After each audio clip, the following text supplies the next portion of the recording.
Hi, everybody. Remember me? This is the Paranormal Portal. I am Brent Thomas, and these are the Night Terrors. I don't know how much of you got of that first whole attempt, but apparently, for those of you that are seeing two of these streams popping up and stuff, it's because the interwebs decided to get all funky on me. So I restarted the portal computer, and I restarted the router, and I don't know. It seems to be better though. It looks like we're in good shape. Everything looks like it's good. Is this better? Everything good? How are we doing, guys? Is this much better? All right, thank you. I'm glad to see that. I can't always account for those darn interwebs, and I don't restart my router a whole lot, and that's probably part of it. And I don't know. Oh, well, thank you, Cha-Cha. And thank you, everybody else who chimed in and let me know. Good. So this is officially the start of our show. So hope you guys are ready. Thank you. Thank you. Yeah, I got it. Okay. I got it all set and ready to go. So I guess this is it. These are the shorter avenue. I did say before, and I don't know what you guys got from the last attempt, but I did say before, thank you to everybody who's been giving me feedback about the Night Terrors themselves. I've asked you guys, what do you think? Do you like the Night Terrors? Do you want them to continue? Do you want them to become something else? What do you guys want? Now, I got a lot of great suggestions, a lot of good things, and it's kind of given me a vision of what we're going to do moving forward. Overwhelmingly, I heard that most people that responded said don't get rid of the Night Terrors, that they love the Night Terrors. So I was like, well, good, okay. I'm excited to hear that because I don't want to. I want the shows to be something you guys want to see, and if it's not something you're amped and excited about, it's not something I want to expend much energy in, and I want to figure out what it is you guys want to see, because my objective is always to bring you guys the best show I can, and to have a great time with you guys. And certainly, I do this for me, but also I do it for you. That's why I'm here most nights and working on this over, every day for multiple hours every day. And so I just want to provide you guys the best show I can and give you something that you'll always be excited about. I don't ever want you guys to be like, well, yeah, the portal's on, but, it's just, it's a Night Terrors. I'll catch it on the replay. I want to be the first choice, not the second. I don't want to be plan B. So anyway, that's what this is all about. So what I've come up with is the Night Terrors will continue, but what's going to happen is we're going to rotate subject matter. So it's not going to be just ghostly encounters. We're not going to just cover ghostly encounters. I love ghostly encounters, and I know most of you give me feedback that you do too. However, I think you guys, are excited about a lot of different subject matter. And so we're going to rotate topics. You're going to see the ghostly encounters. You're going to see Cryptid Corner, and you're going to see UFOs as the three major rotating themes, along with unexplained phenomena. So we're going to cover all that, pretty much the same thing we do on the 2-hour shows, although in the 2-hour shows we're kind of covering it all in one umbrella, but each of the Night Terrors are going to be dedicated to one of those subject matters. So it won't just be ghostly encounters, and hopefully that's add a little life to it, along with some other segments that I've got planned to introduce on the Night Terrors themselves. Some things I'm excited about, so I hope you guys will be too. So that's just the background, and I hope that sounds cool. Hi, Renee, how you doing? And hello to everybody. Thank you all for coming in, all 20 of you. It looks like 19, 20 of you. So, but it's great to see you guys, and thank you for sticking with me as I restarted everything and tried again, because that connection sucked. It just sucked. So, let's see. The phone lines are open, folks. If you want to be a part of tonight's show, and tonight is just the Ghostly Encounters again, because I'm planning on unveiling the new formula, the new Night Terrors on Thursday. So I hope you'll tune in on Thursday and let other people know, and hope you'll enjoy it. Hopefully you'll like it if I've done my homework and can keep you entertained. So the phone lines are open. 720-923-0500 is the number for fun here on the portal. So if you want to be a part of the show, you've got something paranormal of your own to share. Yeah, we're going to go to about 8:30 tonight. So I just looked at the clock because I didn't know how late we were already. But I'd love to hear from you if you want to call in. And so all I can say is I hope you're ready, because it's time for bed.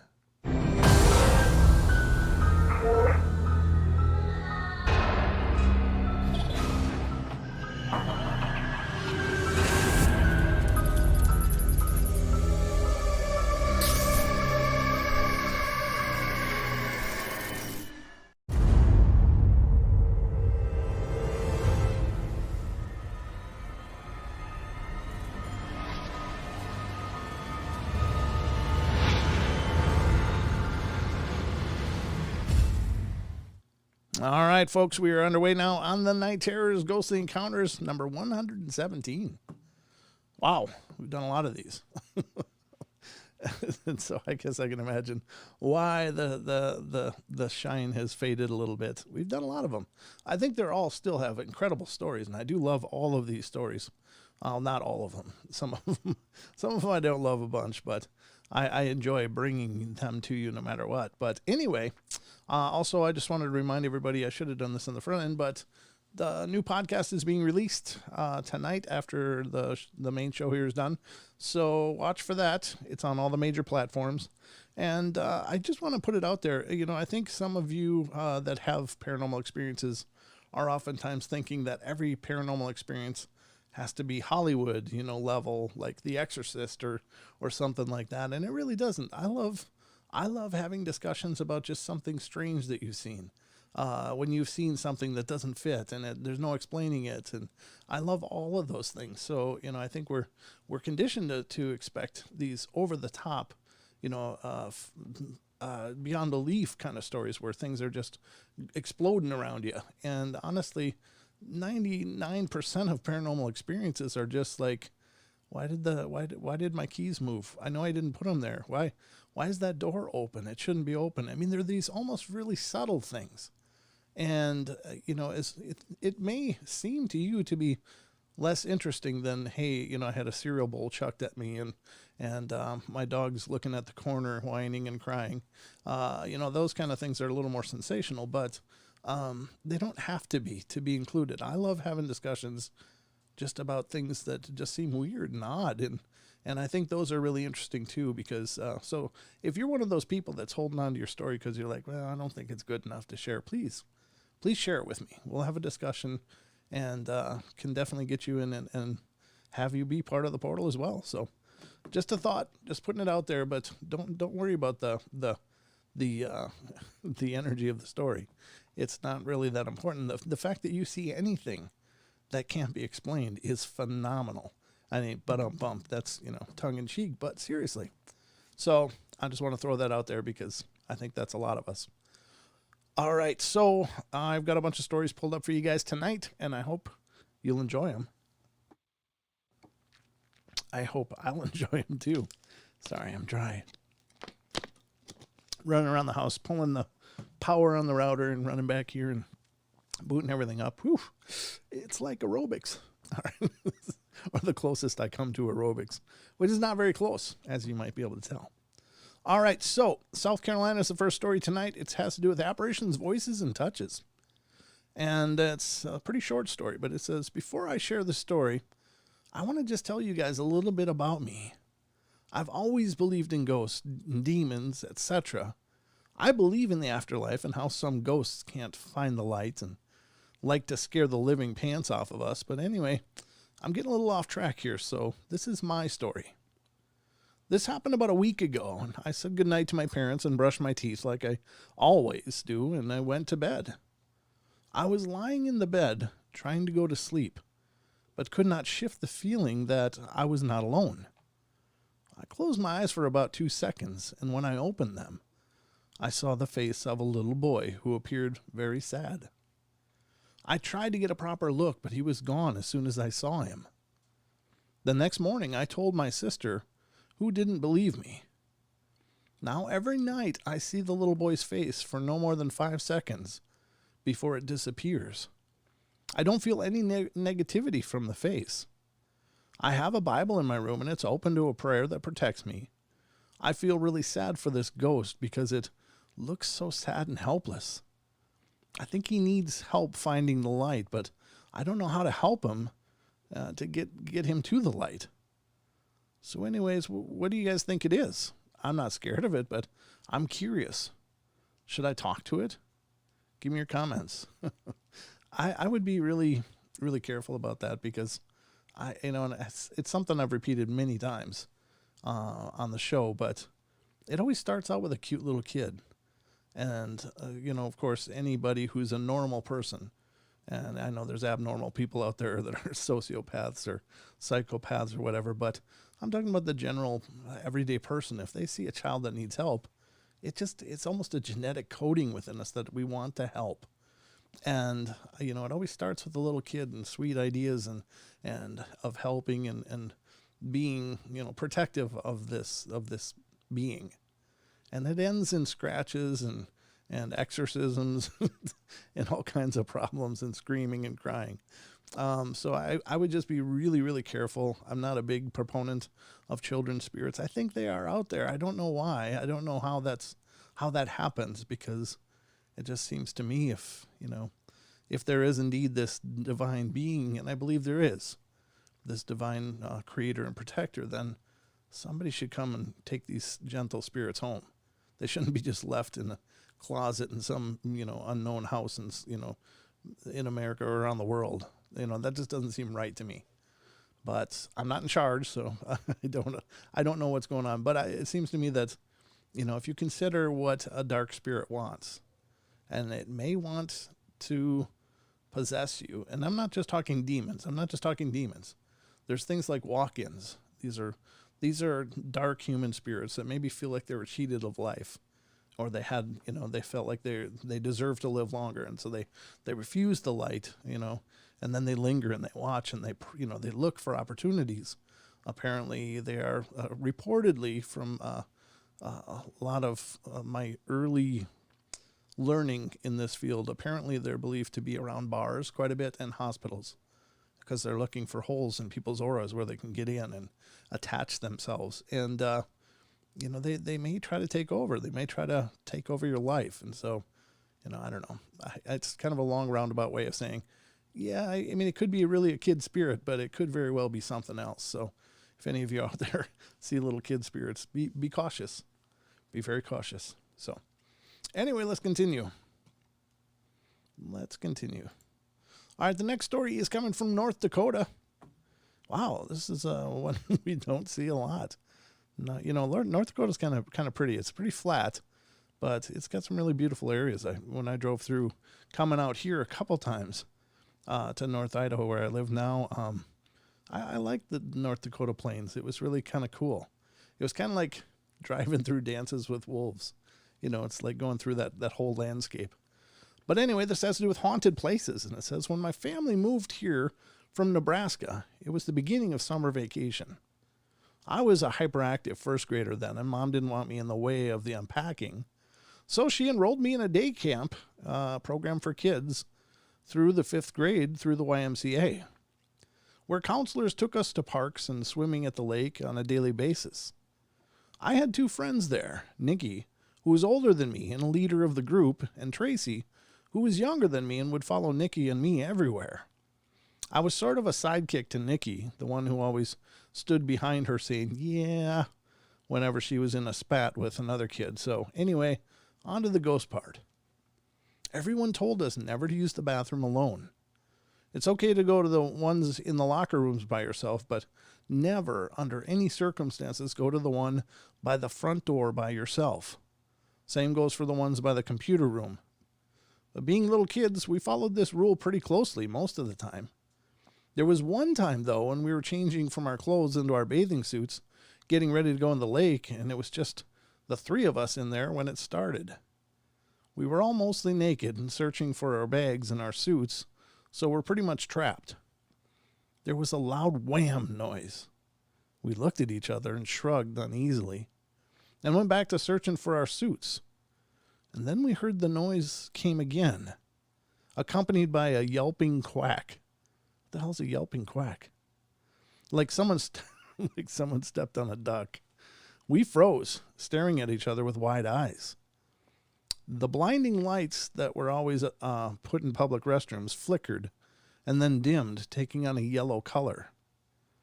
There was a sound like someone walking across tile, and then the lights went out altogether. We screamed, grabbed our clothes or beach towels, and went tearing out of there, running down the hall in our underwear, holding shirts over ourselves. The counselors were not real pleased with us and were debating whether to call our parents, but we kept insisting that there was really something in that bathroom. They went to have a look, and we trailed apprehensively behind. But the lights were on, and there were no strange noises, just clothes scattered all over the floor. People also said that one of the downstairs playrooms was haunted. Little kids weren't allowed there because there was all this indoor playground equipment that you had to get to be a certain height to use. So I didn't see that room until I got re-enrolled the following year. There was a door joining it to one of the pools, so it was always left damp and kind of moldy. And at first I thought that was where the stories came from, but then one day after everyone left, I ran back for something, and toys were falling out of the toy box every time I turned my back, even though it wasn't all the way full. The building always has kind of an oppressive air around it.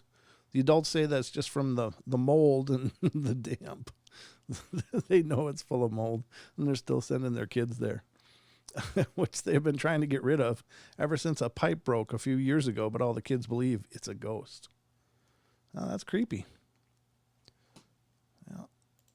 Okay, next story is from New York. Apparitions, Voices, and Touches. All right, sorry, just seeing what's going on.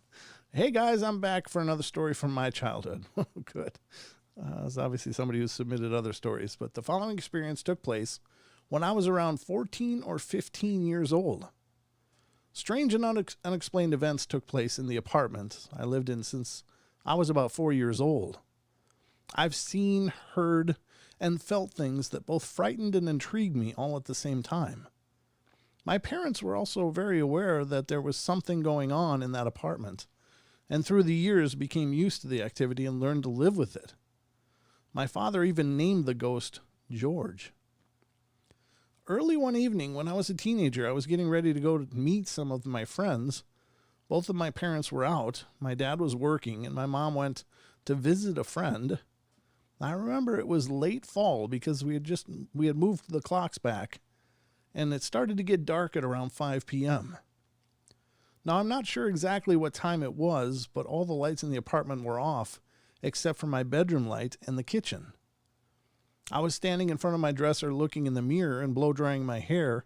In the mirror, I can see the entrance to my room behind me, the living room and the door way off the living room into the kitchen.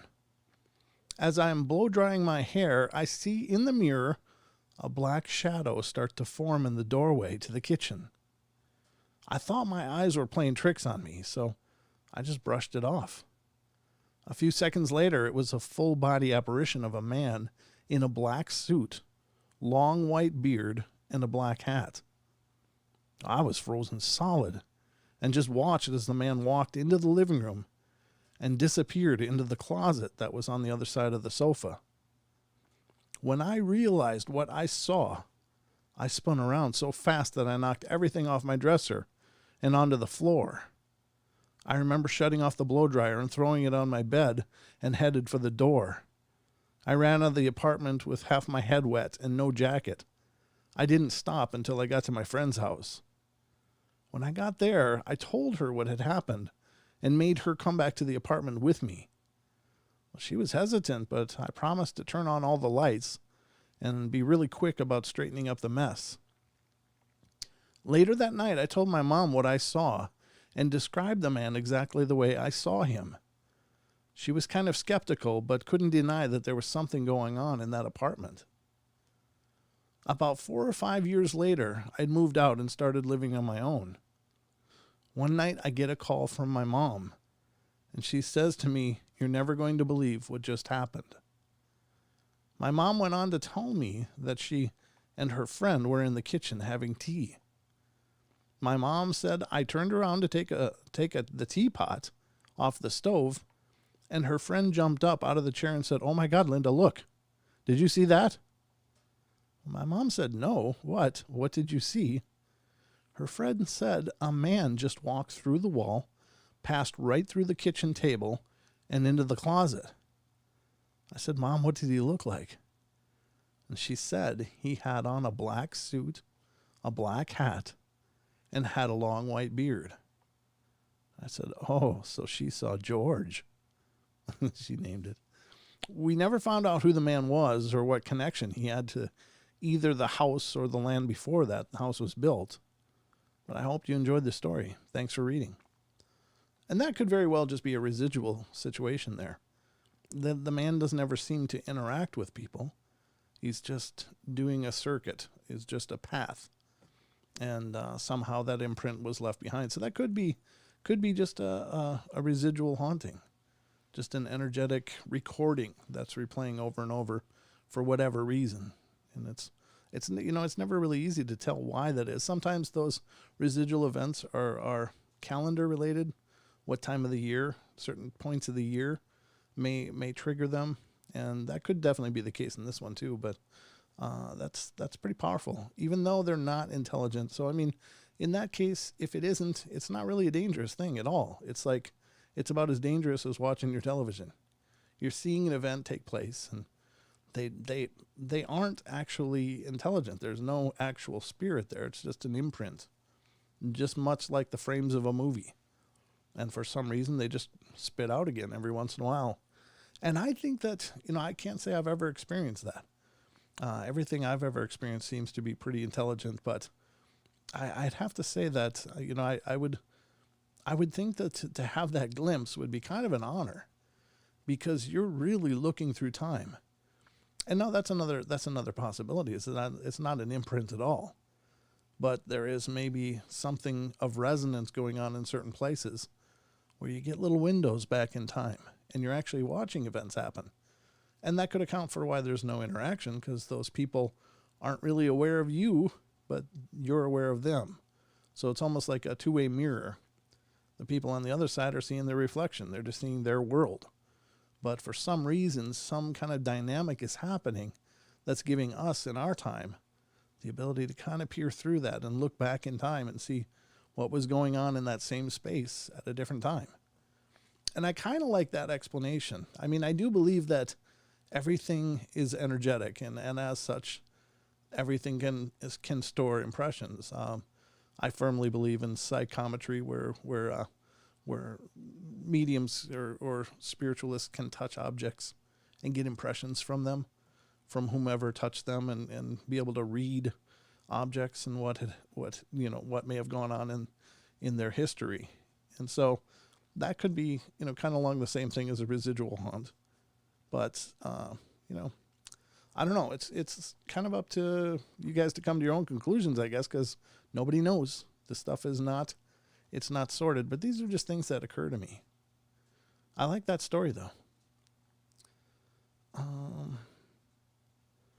did already close the other one, didn't I? Okay, so this next one is coming from California. It has to do with apparitions, voices, and touches. And this one is saying, this is the first time I'm telling my story on the net. I'm 25 years old, and I live with my boyfriend and my 1-year-old daughter. My boyfriend and me have been doing nothing but fighting, and we're always tired. I work, go to school, and I'm a mom. One night I got off of work. I didn't get home until almost midnight. My boyfriend was sleeping on the couch with the baby, so I went to the room and turned on the TV, and I was watching Jay Leno. And I was dozing off, and when I felt a sudden rush in my body, I was leaning against the headboard and became very alert. The feeling was horrifying, and I was instantly frightened. I was also under some thick blankets, and I brushed the feeling off and focused on the show when I felt this energy by my feet. And I was staring directly at my legs that were under the blankets, and I felt this force slowly riding up on my legs. I want to make sure that this isn't going to turn into an adult show. I saw 2 arms form under the blankets running up my legs. I pulled my legs out of the covers in disbelief and didn't move. I stared at where my legs were, waiting to see if I was imagining all of it. And when I say when I saw what looked like 5 fingers pressed down into the bed, making 5 holes next to my feet. I jumped out of the bed and ran to the living room, trying to control myself from screaming, and woke my boyfriend up crying, telling him something horrible just happened and he needs to go check it out. But he's such a jerk and half asleep. He went into the room, but right before he jumped into the bed, I noticed the finger marks were still there for him to see. But instead, he jumped on the markings, was pissed that I woke him up, and went right back to sleep. I was on my own. Yeah, he's a keeper, that guy. Yeah, that's husband material right there. Oh, my God. I recollected myself and decided to try to sleep. He was in bed with me anyway, and I went under the blankets again and focused on sleeping with the silent prayer I kept repeating to myself. When I felt the rush once again and felt as if something was pulling my legs apart, I started saying, "Stop, please stop." And this... What? Okay. And this huge bulge of air started forming where my legs were at. And I kicked the blankets off of me, balled up in the corner of the bed, praying. I swear, people, I felt something trying to pull my hands off of my legs. I ran to the living room where my daughter slept and prayed for at least an hour and finally went to sleep. In the morning, I was an emotional mess. I swore to not watch ghost shows anymore. Yeah, people, this happened about a week and a half ago, and I will never forget it. Yeah, that's all kinds of creepy. I don't know what the hell to make of that. I don't know. That's a real conundrum. I don't think that those are probably like former human spirits, but they could be. I don't know. It just seems to me that some of those things could be disconnected with the absence of a body. Why would that energy still be present in a person? But I mean, I guess anything's possible. I don't know. It's just a real conundrum. Is that a non-human spirit? Or is it a formerly living person? And I don't know. I mean, they do say that when your time comes and you make that transition, that you're still the same person. You're no different. It's just that you're not in your physical form anymore. So maybe that means all of us makes the transition. And I'm not trying to joke about it, because it is actually very sick and disturbing. And I do recognize that and acknowledge that. And I think that's definitely a house that needs some cleansing for sure. But wow, what a horrible situation. I don't know. I can only try to listen to these things and try to make some kind of sense out of them. What is it that we're dealing with in those situations? What is going on? Because that is very rare. I mean, most hauntings are just hauntings. They're just ghostly experiences of a presence. But that is very focused and predatory. And that's very, very disturbing. You'd like to think that, that couldn't happen after that. But I guess, for all the reports of it, apparently it can, and just fine. And of course, there's incubus and succubus, which are different kind of things. And maybe that's what this is.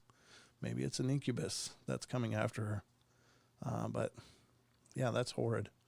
Horrible things, folks. I don't know. That is a scary experience, though.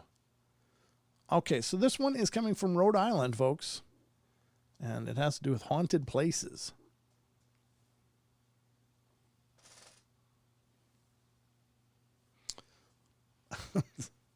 I just heard something scuff around me. It says, when I was young, I used to move around a lot. I used to, as my mother put it, strive for attention. From stupid things, and that's what she categorized this as. At about the age of 10, when we first moved into the old house, I never had a paranormal experience. I'd seen shows and read books about things like that, but they never happened to me, so I thought that they were mostly just made up. My mom was on the 3rd floor, and there were 3 floors in this house. My mom and younger sister had their rooms on the 2nd floor, but to be difficult, I decided I wanted to sleep alone on the 3rd floor. One night, while I was sitting in my room reading a book, I thought I saw a shadow out of the corner of my eye. That's how it always starts. You If you listen to these narratives over and over and over, it always starts with the shadow in the corner of your eye. The shadow didn't move, and I still ignored it. When my older brother came home from college, I let him sleep in my room with me because I kept seeing the shadow, but I wanted to be brave and sleep in my own room. A couple of nights into his break home from college, I woke up to music, and it sounded like a little child singing, 1, 2, buckle my shoe, 3, 4, shut the door, a soft giggle, and then there was a soft click, and the bathroom door had shut. I quickly scrambled into bed with my brother, who looked at me. He'd been up listening to the whole thing. I remember asking him, Adam, what's that? And him answering, Rin, I don't know. Just stay with me and we'll be fine. We both sat there shaking. The next morning, my mom was sitting at the kitchen table when we both came bolting down the stairs. I launched into the whole story, and my mom laughed. Runny bear? Rinny bear? She said softly, touching my face. Honey, it was all your imagination. My brother shook his head and told Mom that it wasn't me just hearing things. She sighed and sent us on our way, thinking that he was helping me get some attention.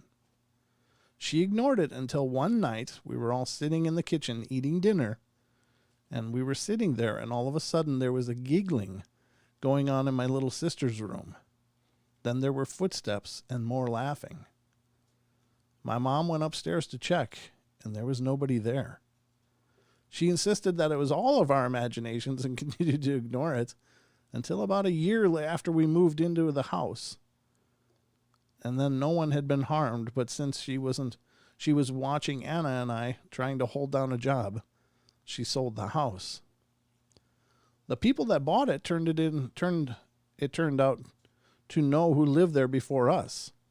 In the late 1800s, there used to be a family that lived there that had 9 kids. The 2 youngest girls died there, one after the other, due to disease. We haven't been back to that house since, but we haven't had any more paranormal experiences since then. Oh, that's tragic. Very sad. The ghost of the portal. Yeah, maybe, Ethan. I don't know. We generally seem to attract something. Mr. Elijah's in the chat. How you doing, buddy? He said he was going to be in there and wondered if I'd see his messages. I see your messages. It's cute. All right, Mr. Elijah. And hello to everybody else that's in here. Of course, I love to see all you guys piling in and being a part of the shows. The next story is coming from Washington State.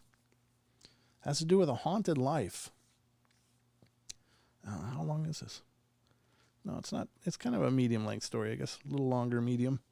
This is my first time writing about what happened, but my mom and I would like to know what is going on and maybe if somebody could answer some questions.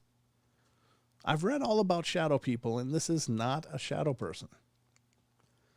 It started when I was in elementary school in the 80s. I lived with my mom and stepfather in Fife, Washington. My stepfather was away for work, so I decided to get his army cot out and sleep on it in the living room.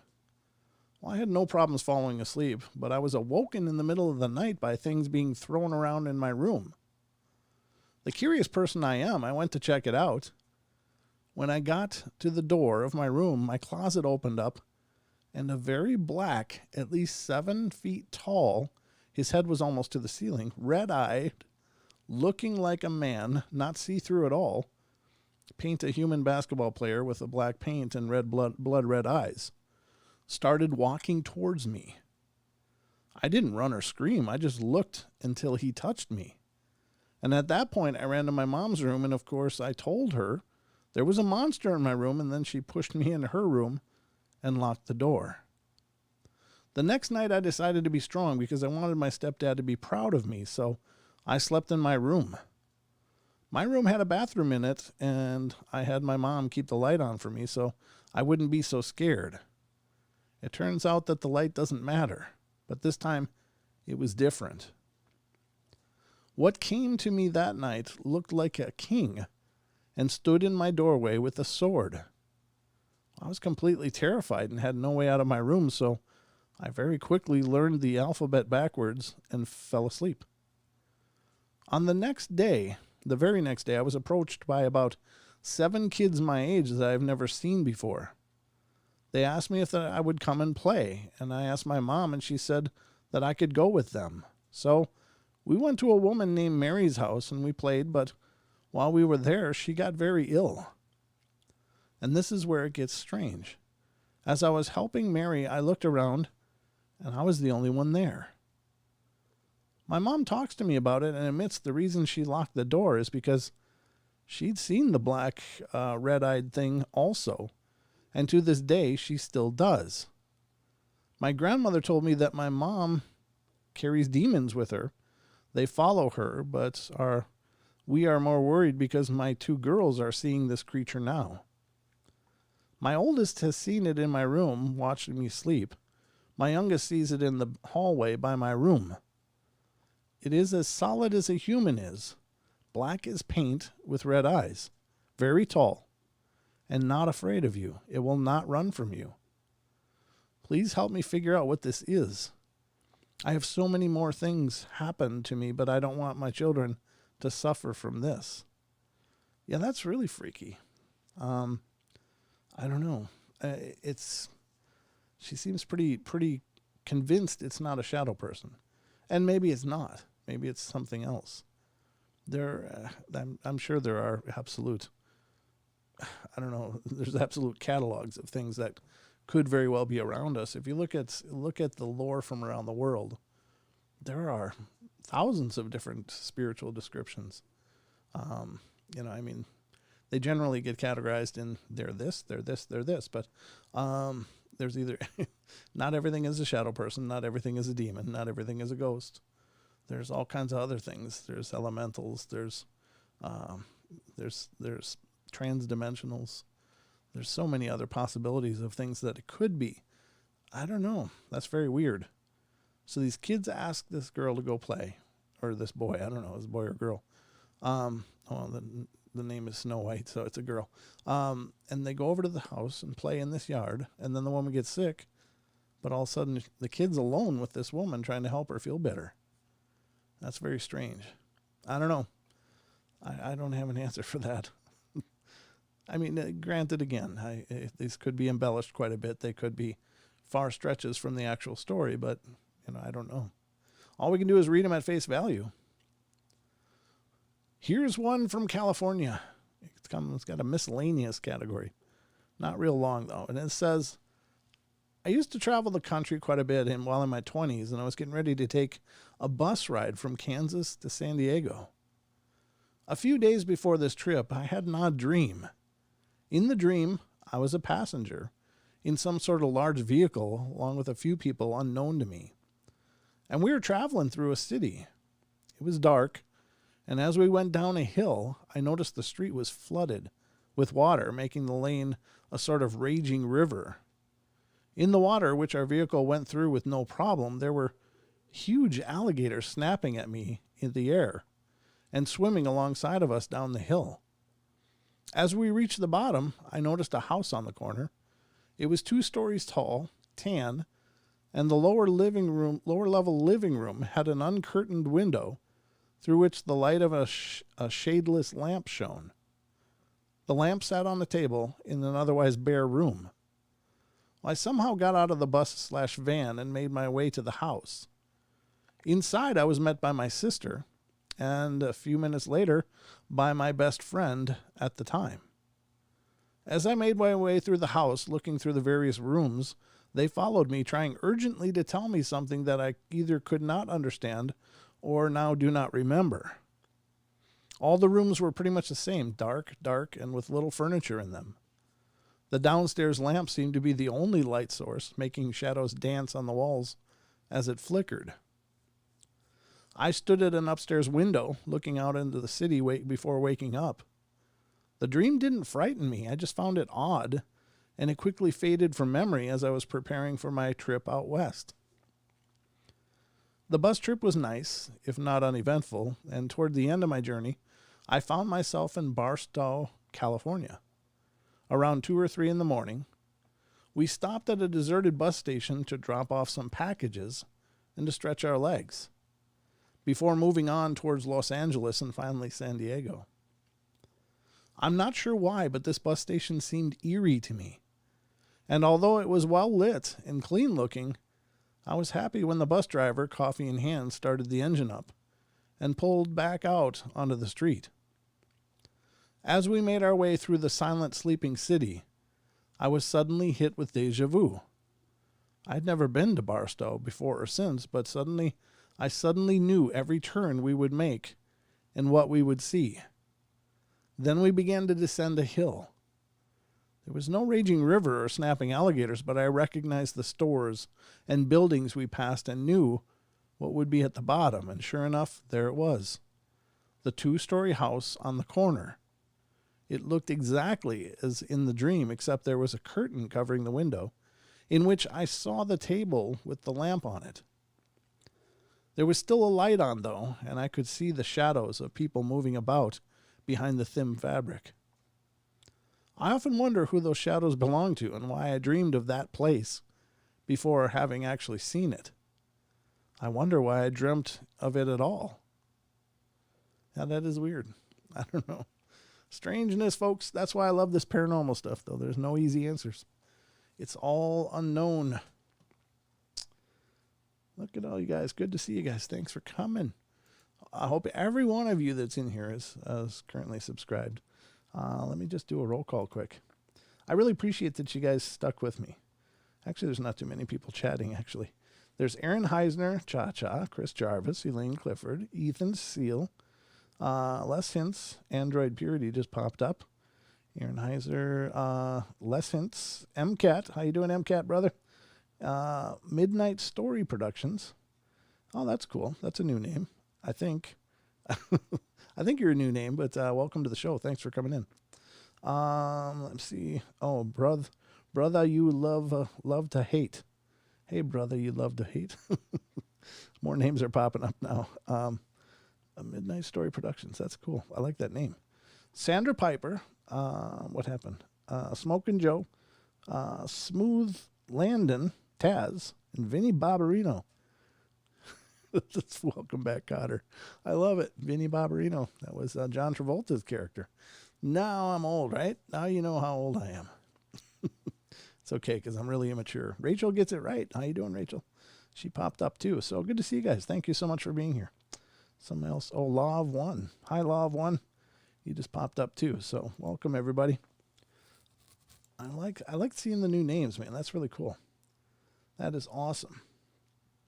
And, I'm new here. Good show. Thanks, Vinny. I loved your show, by the way, as well. No, I'm just kidding. I don't remember a lot about Welcome Cotter, except for that one guy that was a Horseshack. You go, ooh, ooh, ooh. That's awesome. Cha-Cha, you're always new. You're always new. Thanks, Elijah. I'm going to have to give you a mod. Any of you that are new to the show, Elijah is actually my 5-year-old son. He's upstairs watching the stream. God bless you, little man. What do we got for time? Oh, we're doing fine. We got plenty of time. So we should find more. Find more fun for you guys. Ooh, that one looks good. And that one looks pretty good too. There's one person did 2 of these upcoming stories here, but the first one that I'm going to cover is from Illinois. It has to do with apparitions, voices, and touches. Oh, someone's calling. All right. Let's see what's going on. Let's get to the call first, of course. And this is area code 410. You're on the air. Hey, Brent. It's Matt, Android Purity. How are you tonight? Oh, good, man. Welcome. Good to hear from you. How are you? I'm pretty good. I thought I'd call in to touch on what you were talking about with the small experiences. I thought I'd share a little one. Oh, please. I didn't bring up in a past call, so okay. Thought it would be a good time to give an example for that. So we went. I live about an hour from Gettysburg, and we went there one day on a whim. We just on one weekend day, we just drove up there real quick. Just kind of drove around, walked around. Nothing happened. We just toured the place. It was actually my first time there. It's kind of unusual considering how close I grew up there. But anyways, we came back here, and later that night when we were settling down for the bed for the night, we were just watching TV.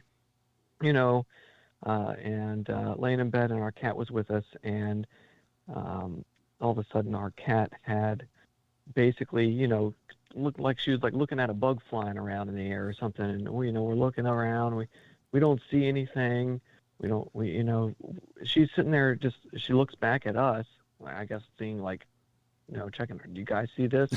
She looks back up in the air, she's like looking around, and we're just like totally puzzled, like what in the world? She gets down off the bed, and she's like creeping real low, real slow, like she's stalking something, or like she's like, Uh-huh. in like prey mode. And she just goes over to the corner of the room, and she's like looking up into the top corner of the room, just standing there. And she literally just sits there looking in the corner of the room for like, she must have been only like a foot from the corner, looking up in the corner of the ceiling of the top, Wow. just standing there for 5-10 minutes. And we still, to this day, have no idea why in the world she was doing that. So we were wondering if, something had followed us back, but, it's no Right. major experience or anything. So Right. it was definitely very strange, though, Was that the end of it, though, or did anything else happen following that, or any different activity, or was that just kind of a one-off? It was pretty much it. And my girlfriend actually just yelled down from the stairs saying actually she was trying to get into the bathroom. Actually, I think she was. Yeah, she was pulling at the bathroom door after a few minutes too, like she was trying to get in there. But yeah, she's never really done that ever since then. It was just that one time that she'd ever done that. And we'd had actually a mouse in the wall before. Oh, sure. And we haven't had that issue for a long time. But when we did have that, it seems like she never paid any attention to that. So I don't think it was anything like that. So it was definitely very unusual and very strange. Well, that it's funny that you brought that up, because you just brought something new that happened to me last night. I was literally really? literally going to bed, and I've had different paranormal experiences through my life and stuff, but I was going to bed. I'm laying in bed, and I've got a black cat. His name's Anubis, and he's kind of an aloof cat. He's sometimes he's really snuggly and lovey, and other times he could just whatever. I don't have time for this, and he's off doing his thing. But for the first time last night, he actually jumped up in the bed with me. I'm like, oh, this is different. He doesn't usually do this. And so I'm petting him. Well, he comes up, and the bed is kind of in a corner of the room. He comes up to the corner, just like you're describing, and then sits right by my head, looking up in the corner. Like going, oh no, oh no, what's going on now? Oh man. So I'm like, no, don't bother me tonight. I got to get to sleep. And I don't recall anything happening. I sleep really restlessly anyway, so I don't know. But I was just like, wow, he's staring up at the ceiling. How many times have I heard this story? So yeah, I can think relate. Definitely, brother. animals definitely have some sort of sixth sense or something for sure. Yeah, they do. I believe. It's kind of funny because some, well, it's hard to know for sure, but definitely some of them do. I don't know if it's completely like across the entire species, if all of them are tuned in quite that well, because I've heard some people say, Right. all this stuff is going on, my dog's just laying there sleeping. And then other times it's like the dog is staring and looking at the, what's going on and just freaking out. And so some of them definitely do. I would like to think that all of them do, because it's nice to think that you got a little bit of an early warning system there, but I don't know. some of the stories, some of the claims definitely fall nice flat. to have that reassurance there. Right. If you don't see something, they might warn you of it. Yeah, absolutely. Yeah, absolutely. But no, man, I appreciate you calling in. I appreciate that story, because you just jogged my own memory. Oh, awesome. That's good. I mean, it's good to have the similar experiences. It kind of validates each other too. Right, exactly. Yep, absolutely. Yeah. So, Awesome. Well, thanks for having me, Brent. well, I yeah, really appreciate it. thanks for calling in, man, and keeping them coming. If something else happens, give me a shout. Absolutely, will do. Thanks, Okay, Brent. good night. Oh, thank you, Vinny Barbarino. Chris Jarvis just threatened me and said I need to send the super chat so he doesn't beat me up. Well, we don't usually extort our guests, but keep it up, Jarvis. You're doing great. Thank you. I'm here all night. Very cool. Thank you so much, Vinny. I appreciate that a bunch. That's really cool. Yeah, Jarvis is kind of the bouncer, I guess. He and Cha-Cha. No, we got the greatest mods in all the world here on the show, and the greatest family on this show. So if you're new to the show, I hope you take a chance and get to know some of the chatters. We've got some great people, with wonderful, wonderful people. So anyway, let me continue here. This one is from Illinois, and has to do with apparitions, voices, and touches. So let's see what's going on in Illinois. My name is, I don't know for sure how to pronounce this.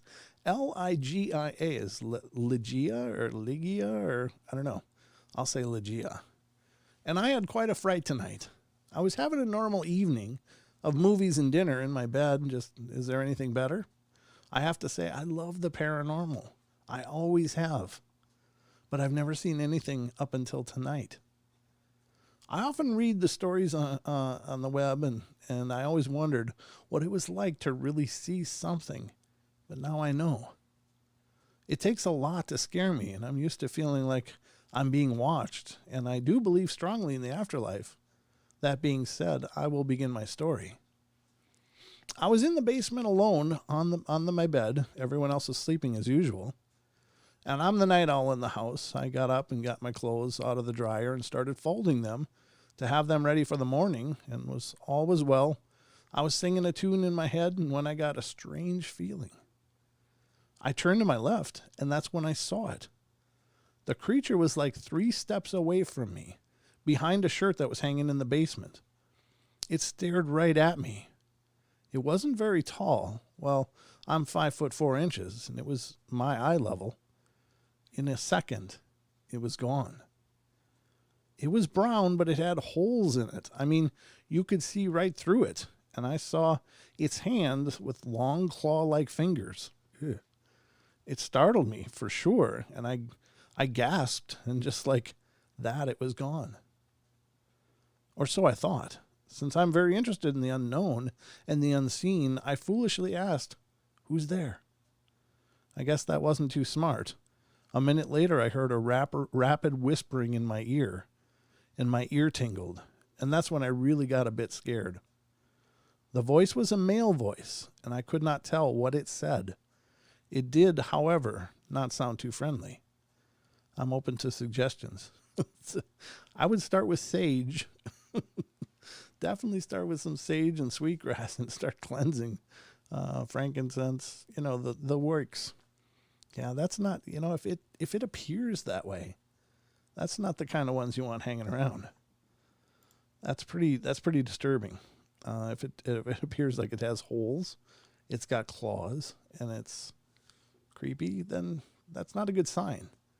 I think, you can't always trust what you see anyway, but I think spirits can manipulate how we perceive them anyway. So like they can appear really tall if they want to, or really small if they want to.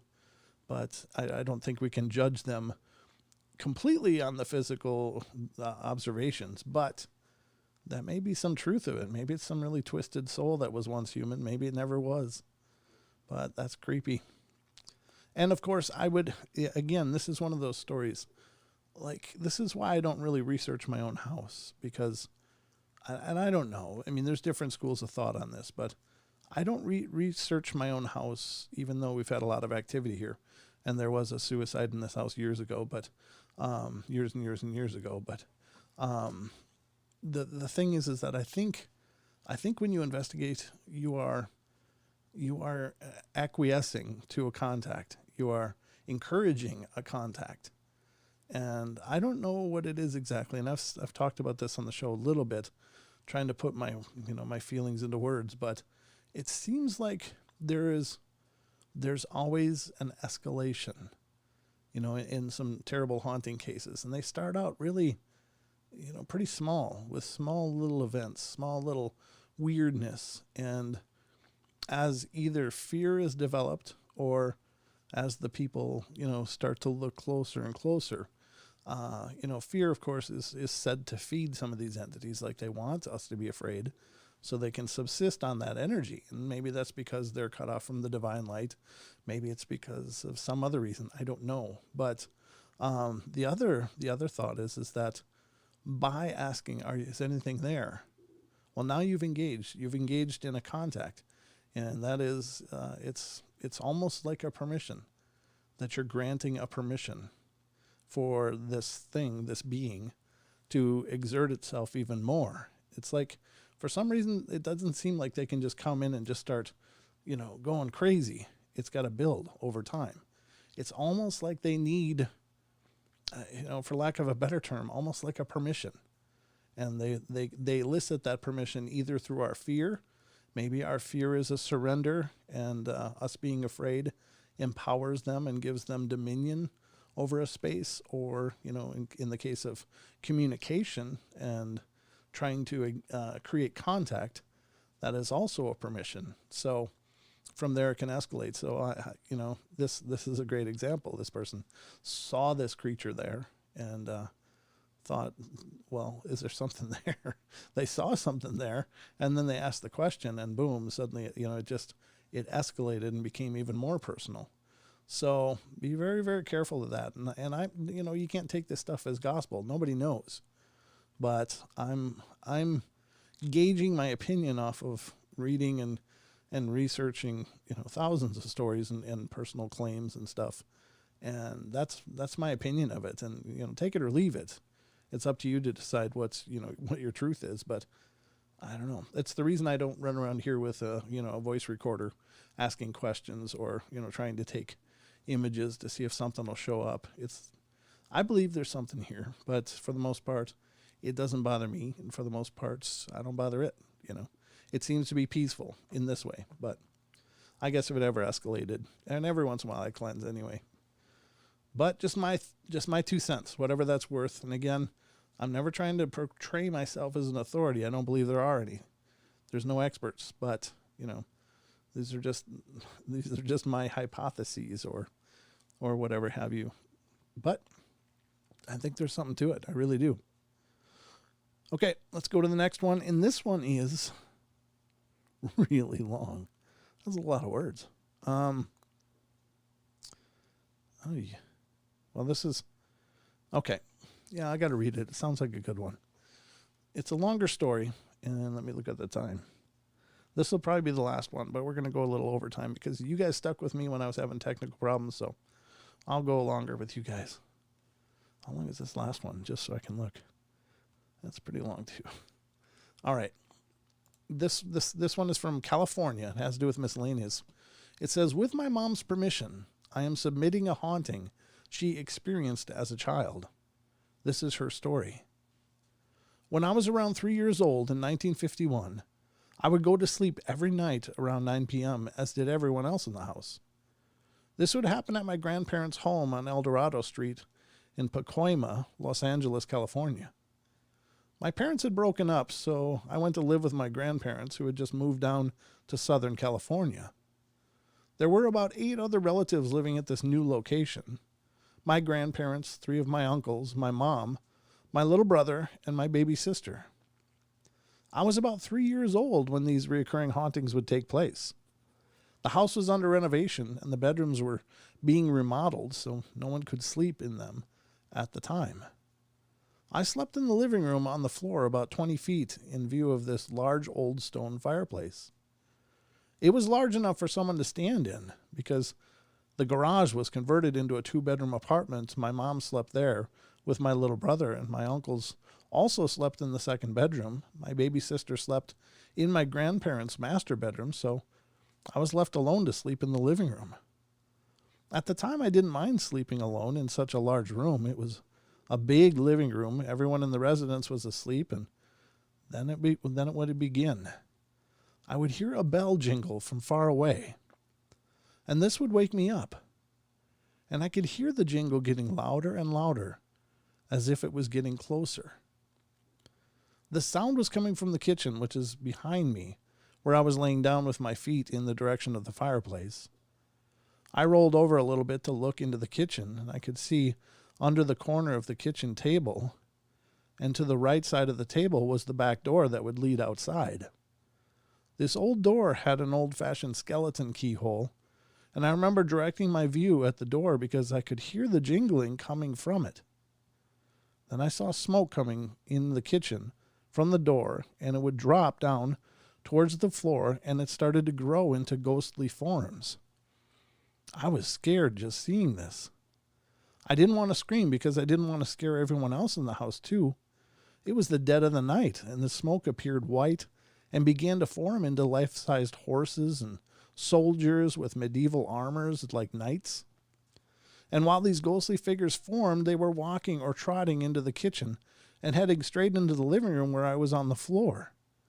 I covered my head with my blanket as they came towards me and began lining up their horses in view of me facing the fireplace in the distance. But they were still behind me, and I also saw 4 hooded monks wearing light beige robes. There were other people among them in this procession, and these people stood where the horse knights stopped, and the 4 monks came around me and positioned themselves at each corner of my quilted bedding. And the scariest thing I saw next was what appeared to be an executioner type of person wearing a black hood, carrying an axe at the foot of my bed. The quilt I was laying on strangely turned solid like a bed or a stretcher, and these monks bent down and took hold of each corner of my quilt and lifted me up so that I was being carried. I could see and feel the levitation. I was sweating like crazy and my heart pounding with fear. I was so scared. I was trying to pretend I was asleep and didn't make a move. They started to carry me towards the fireplace. The procession of knights and the other people followed, and the axeman turned and led the procession. The whole mood was very sad, and they took me into the fireplace, but the depth of the hearth became a corridor that seemed like a brick cavern or a long tunnel. And as they proceeded to carry me further into this dark tunnel, I was so terrified and frightened that I started to scream. I couldn't take it anymore. All of it would disappear, and I would end up back in my sleeping area. Everyone in the house would wake up and yell at me for screaming and alarming them. Now, this happened many more times, and I was so sick of it emotionally and physically because of the lack of peace, and it was happening every night. I don't know if it was a dream or not. It was very real to me. And each time they would take me into the stone tunnel deeper, and I would scream and cry. I was exhausted with these episodes, and my grandparents were getting tired of it too. My mom must have believed me or knew something, because she took me to an old witch in a Mexican barrio in Pocoima. She was a Mexican witch, and I told the old woman what was happening to me, and she told me that I was being visited by something in the past, and so she was going to help me get rid of it. She put alcohol, herbs, and holy water on me, and she said some prayers or incantations, but I was still afraid that the hauntings would return. But I got so fed up I decided to not scream anymore. The last time they took me into the tunnel, they actually took me into a tomb. They laid me on something and left me in there, closed the tomb, sealing me in. I didn't scream and finally fell asleep, and when I woke, I was back in my sleeping area in the living room. But I felt at peace. However, I was worried I would have the same visitations again as I had every other night, but at some point, it just went away, and my grandparents moved me into one of the garage apartment bedrooms. Wow. So what is that? Because that's kind of different, right? That's almost an astral projection of some kind, or some really incredibly lucid dreaming, but horrifying. Of all the things that you would experience, going to an execution is not one of them. Not a good one. All right. I only have one more open, and just because I love you guys so much, I'm going to read this one, and then that's going to be it for tonight. So this one is from California. It's Apparitions, Voices, and Touches. What? What the hell? That's the same one I just read. I must have pulled it up twice. Oops. I'll pull up another one and read you. I'll read you that one. Oh, that's why it's the same person. Okay, I'm seeing it now. It's the same person, but apparently it's a different story. But you know what? I'll leave this one because the last one is more of a dream anyway. Let's see. Okay, I'll read this one. Got it. Yeah, that's okay. All right, this one's coming from Wisconsin, ladies and gentlemen. It has to do with haunted places. It says, I'm not the best storyteller, so just bear with me. Hopefully you can keep up, but about a month ago, I went camping with my best friend and her dad. Her dad is into myths and ghost sightings, and I personally didn't believe in ghosts because it just didn't make sense. But anyways, back to the story. Her dad picked a campsite that had paranormal rumors, well, according to him. So Daniel, my best friend, and I were all for trying to scare her dad. It was 10 p.m. right before quiet hours, and I felt like I was being watched. So I asked Daniel's dad about the rumors. Apparently somebody drowned in the pool right behind the main office. So also a 37-year-old man abused a 13-year-old boy during quiet hours until death. Of course, I didn't believe it. It just turned 11 p.m. and we had to be a bit quiet. Daniel and I had continuously reminded to be quieter. Her dad tried to make us believe a bunch of scary stories and explain more about our campsite. The reason I thought he was lying is because if the campsite was haunted, I'm pretty sure it would have been shut down. So he explained to me how the paranormal rumors actually attract people who are interested in the paranormal, but for some odd reason, people find it interesting, but I find it terrifying. Okay, well now I explained that where I am in thought. Now it's time to tell about the crap I had to go through for 3 days. The first night was peaceful and seemed okay, except for the awkward feeling of being watched around the campfire. The next day I woke up and saw that everything from my bag was on the floor, and my bag was missing. I woke up Danielle and her dad, and neither of them knew anything about it and swore it wasn't them, which I eventually grew to believe. So later, we went swimming, and I felt something really odd in the air, and I'm not sure what it was. I'm pretty sure it was all just in my head. Everybody else seemed to be having tons of fun, but I felt like I had an extra person weighing down my shoulders. The lifeguard looked like she was pooping her pants, watching everybody extra carefully. Danielle and her dad were looking for something suspicious. Only God knows why, but after a while, we had some fun, and every now and then I could swear I saw dark shadows moving across the bottom of the pool at extreme speeds. Well, I didn't tell anyone because I thought I would sound crazy, but at the time, I swear my heart was about to give out. I kept repeating to myself that I'm not going to die. The rest of the second day was good, except at that exact same feeling that someone is watching me around the campfire. Danielle and her dad felt it this time too, and I just wanted to get the heck out of there. The third day I woke up and my bag were back, with all of my clothes in it folded perfectly. That I think Danielle did, but so I didn't bother asking. Nobody was up yet, so I grabbed my bag with shampoo and clothes and headed to the bathroom about 2 minutes away. Well, 7 sites away, and I might just be a slow walker, though. When I got to the bathroom, I took my shower, got dressed, etc. And when I looked in the mirror, I saw someone just standing in the stall directly behind me. When I turned around, she wasn't there. When I walked back, I heard footsteps behind me. I walked a little bit faster. The footsteps got faster. Finally, I ran back and the open camper door and just rushed in. The figure knocked on the door 3 times and then whispered something, but I couldn't understand what it said. I couldn't find the strength to scream, so I ball up in the fold-out chair and start praying. That was our last day, and man, I was so relieved. But while we were just leaving the campsite, I saw the girl one last time. I told Danielle's dad to look because he's interested in paranormal happenings, but when he looked, she vanished. To this day, I'm still traumatized, and I haven't told too many people. Any advice I can get this out of my mind. I can't even sleep at night. I feel like someone's going to kill me in my sleep. Yeah, that's not good. My advice is don't go camping at haunted campgrounds. That's my advice. All right, folks, and that's going to wrap it up for tonight. I hope you've enjoyed our journey in the Paranormal Portal.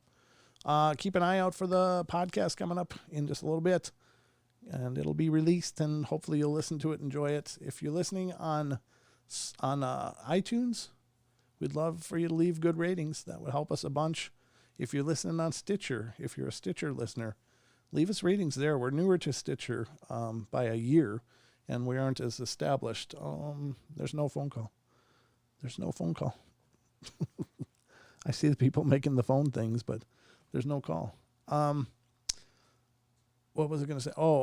Yeah, since we're new on Stitcher, of course, it's hard to get established. So any good reviews you guys can leave would be greatly appreciated. So thank you so much in advance. And thank you to all of you who are actively supporting the portal. It means the world. Again, tune in every night, hopefully. Wednesday through Sunday, we're doing live shows here on YouTube, 7 p.m. Pacific Standard Time.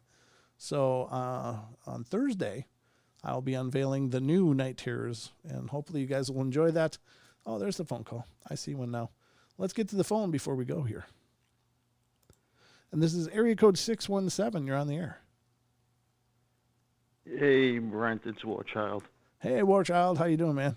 Sorry, I didn't see your call. Good. How about you? Good. I tried calling, and it was said it wasn't available, and I tried calling again, and I don't know. It was just having problems. Well, welcome to the portal. That's how we roll here, brother. Yeah, I know, right? So what's on your mind tonight, man? Well, last time I talked, I was thinking that I didn't really have any paranormal stories, and then I just thought that I actually do. Oh, cool. One of my buddies, Joe, we'll call him John. Okay. He when he was younger, he lost his brother to a overdose of some bad stuff. Oh no. And there were some weird things that would go on around his house, and his mother would always yell, "Billy, stop doing this and that." And I never really believed him at first. Mm-hmm. Until one day we were all sitting in his kitchen, and you know those trash barrels that have the big covers with like the little flaps? Put the trash in. The Rubbermaid ones or whatever, the rubber ones? The plastic ones? Yeah. Yeah. Yeah, the big plastic ones. Yep. Well, we were sitting in his kitchen, and that thing came off of the barrel and flew across the room. Oh, jeez. It scared the crap out of me. Yeah, no kidding, man. Yeah, those are not easy to get off. But, no, they're pretty heavy. Yeah. Wow. But, about 2 years back, mm-hmm. I lost my friend John to the same bad crap. Oh, I'm sorry. And since then, his mother's 80. Since then, I've been taking care of her, going shopping, doing her windows, putting up a Christmas tree, things like that. Good for you. That's really nice. And I told him when we were younger, if anything happened to us, he'd take care of my mother, I'd take care of his. I just didn't think it would happen so fast. Yeah, that's horrible. Wow. Yeah, it's a pretty sad story. It still kills me, but his mother would call me and she said, "Tony," no, that's my name, Tony. Okay. You will not believe this. You say the posters in John's room, they're not on his wall anymore. And I'm like, "Are you sure?" I'm like, "You sure? Maybe one of his friends didn't come in and take them as a keepsake or something." Uh-huh. And she's like, "No, they were there yesterday." I'm like, "Okay." And so I went over, and they were gone. And I said, "Okay, maybe somebody took them. I don't know. His mother's old." Yeah. And so the next day, she calls me, and she's like, "Tony, you're not going to believe this." She's like, "The posters are back on the wall." Oh, my God. And the thing is, his mother is 80, and she can't reach the ceiling where the posters are hanging from. Oh, my God. I mean, she couldn't get up on a stool. She couldn't get on a bed to do it. She couldn't get up on anything to put them back. Oh, my God. Wow. And, yeah, it was pretty freaky. And there's also a day where his pajamas appeared on his bed that she never touched. They were put away in a drawer. They appeared on his bed along with his hat sitting on his pillow. So he's there looking after her too, huh? He's letting her know. He's letting her know. Yeah. Yeah, I go there and I can sense him when I'm there. Oh, cool. That's wonderful. Yeah, it is. That's But, powerful stuff. yeah, That's just really powerful stuff, you know. And it's not scary. It's just, and nobody's really freaked out by it. It's just more like, wow, huh? I mean, you guys know yeah, it's and him. and she like speaks to him. I speak to him when I'm there. Like, hey Joe, how you doing? You get in the house. What? She'll talk to him. Because there's other things that happen, things like that be hung up on the wall tight that'll fall at night and stuff, and she'll be like, "Come on, Joe, I told you to cut it out," and That's awesome. yeah. So it's a kind of a good, sad story, but it's at the end, it's Yeah. it's a little heartwarming. Right. Now I got to ask you, have you had any dreams with him in it? Unfortunately, I haven't yet. His mother has. His Okay. mother said she dreamt of him. Okay. Walking on clouds, wearing a white shirt. She said he didn't have his hat because his hat's still here. Oh. Wow. And just regular khaki pants and his shoes. And she said, but he wouldn't wear a white shirt because he had a sweating problem. Oh. He never wore white. And I said to her, I said, Ma, where he is, he's not sweating. So I think he's okay wearing the white. Oh, cool. That's wonderful. Well, I'm glad that he's making himself known and being there with you guys. And because what a heartbreaker, yeah? And just to know that he's still a part of your lives, I think is really powerful. Yeah, I mean, he was only 38. I'm 36, 37 now. Actually, he was 38. Man. Well, I think that's you're right. It is heartwarming. I suppose from the outside looking in, that might be freaky, but for you guys, it's an affirmation, and that just shows you the love survives. Right. Yeah, very cool. But I just wanted to call in and let that be known. Love the show, and you have a great night, and God bless you and your family. Oh, thank you, brother. Thank you so much for calling in and being a part of the show. And I'm really honored by stories that people share, and yours is really touching. I mean, that's a very personal thing. And so thank you for reaching out and giving us that gift. Anytime, Brent. Hopefully I can give you a call back soon. All right, man. I'll be here waiting. All right, buddy. All right. Good night, man. Take care. Good night. You too. That's beautiful. That's really beautiful. It's at least in the face of so much tragedy that there's still a beautiful footnote to it. Like, even though his life was troubled and he lost a pretty tough battle, his love still survives and he's still there being a part of the family. So I think that's wonderful. And my prayers, of course, go out to them. That's a pretty tough thing to, for any, she's an 80-year-old mom, lost 2 kids. Wow. I can't imagine, that pain, but, my heart goes out to her for sure. That's a lot to give up in any world. So, all right, folks, that's all I got for you. Thank you to everybody for being here and being a part of the journey. Thanks for the callers. I really appreciate that. It's great to hear from you guys. And we'll be back on Wednesday with Dawn. So until then, you guys take care, be good, be kind, be nice. Take care of each other, help each other out. Find the magic in every day, and remember to laugh as much as you can. All right, love you guys, and I'll see you on Wednesday. But if you got any spiritual, paranormal stories or whatever that you want to reach out to me, feel free to email me, paranormalportalradio@gmail.com. I'll be there waiting. I'll be watching. So, all right, guys, take care. We'll see you on Wednesday. Until then, God bless, and I'll talk to you guys soon.